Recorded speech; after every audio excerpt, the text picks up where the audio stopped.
Okay, hi, I'm Katie, and I would like to begin with saying that everybody has different backgrounds and different upbringings. My dad came all the way from Japan to a small town in Louisiana where he found his passion for fishing. On February 25th, 1963, my dad was born on a military base in Japan. His mother was from Germany, and his father was in the American Army. Because of his father's military status, they had to travel a lot. After my dad was born, they remained in Japan for 3 years. After they were able to leave Japan and go back to the States, they moved from Maryland, Texas, Florida, and Washington State.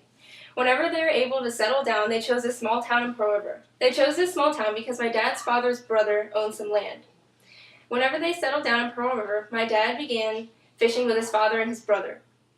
He also began fishing with some kids from school, and he continued fishing with them throughout his life.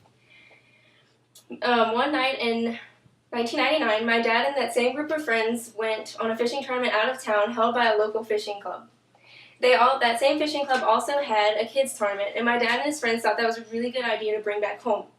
So whenever they got home, my dad and the same group of friends talked about it, and in July of 1999, they held their first annual kids fishing tournament at the canal. After seeing the success of the kids fishing tournament, my dad and his friends decided that they wanted to hold tournaments for themselves as well as other adults in the community. My dad and his fishing friends decided to turn their group into a club, and they called themselves Liars and Lookers. My dad came all the way from Japan because of his travels, and he found his passion in the town that they settled in.